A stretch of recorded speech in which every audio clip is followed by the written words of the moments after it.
I'm Cameron. This is my public speaking current event speech. 1, 2, 3, 4 audience members.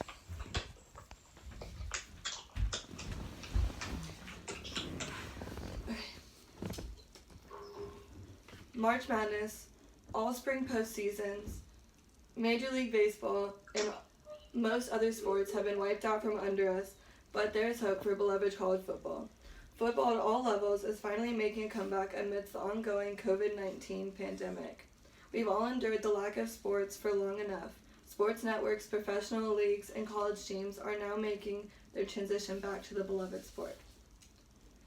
People were unsure of what was to come of networks like ESPN, SportsCenter, and other sports networks when the virus caused all sports to be canceled. I turned to an article from CNN written by Frank Pelota to get more info on this topic. The article is titled, ESPN and other sports networks need to fill their air now that coronavirus put live sports on hold. It was published March of this year. Quote, ESPN is working around the clock to figure out what it will air without the ability to broadcast most games, according to a person familiar with the matter. End quote. It's even more challenging this time of year because in March there's March Madness, postseason championships, and the end of most regular season spring sports. The Olympics were postponed, and professional leagues have been suspended, and all youth sports were put on hold. The solution so far has been to air game replays, studio talk shows, and sports documentaries. That could all change as soon as colleges and professional leagues make the move back to regular play. The country's most popular fall sport, football, has started making the move back to the playing field.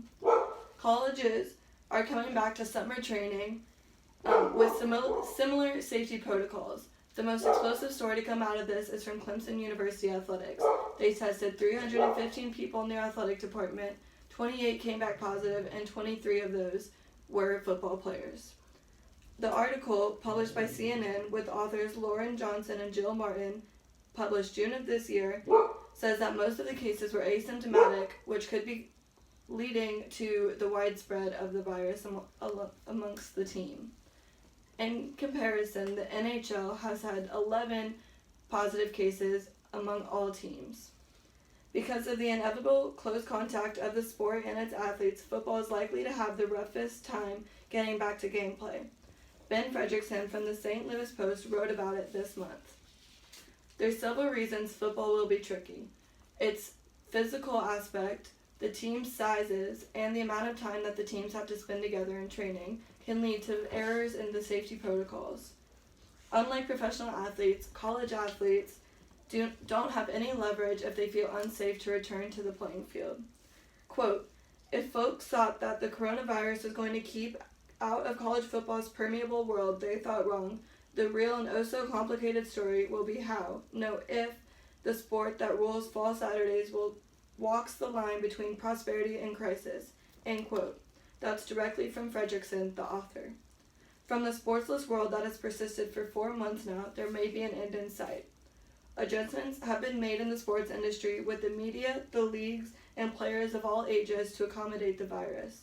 I'll leave you on a lighthearted note with this joke. What do the Atlanta Falcons and Possums have in common? Both play dead at home and get killed on the road. Now we'll take time for an open discussion. So what do you guys think about college football coming back? I was going to ask if you think if scholarship athletes refuse to play because they are scared of the coronavirus catching it, do you think that they will still will they still be able to maintain their scholarships, or will they take them away? Don't think so, because as an athlete, I know that the NCAA is already having to pull some of the scholarships and even pull full teams because of the lack of money that they didn't make this year with March Madness and other sports being shut down. So without them having money, if someone wasn't playing, they'll say sayonara, farewell, and won't help them anymore. I wonder if it will be by university or institution. Or if that will be a NCAA-wide or conference-wide decision. So far, the scholarship decisions I've seen have been university decisions and some conference decisions, but mostly university decisions. Like their Furman had their lacrosse team and baseball team pulled completely so they could still have scholarships for most of their athletes. Do you think they'll have fans at the football games? I think there'll be a lot of regulations and spacing protocols, and only certain sections will be open, but it won't be the same environment that we're used to. I would imagine if you have a lot of players that are out because they have tested positive for COVID, that would make it very difficult for the teams to have an effective full practice, especially if some of the people that play the same position. It definitely will make a difference, and it will make a difference in games, and there'll be discussions for years and years from now whether or not that team that won the championship should have, because maybe other teams that year had players that sat out during some important games or anything like that. There's going to be more upsets this year. Or It's going to be surprises, underdogs, and new dynasties maybe from schools that handled the pandemic better than others and kept their players healthy. teams with about depth are going to win. Yes.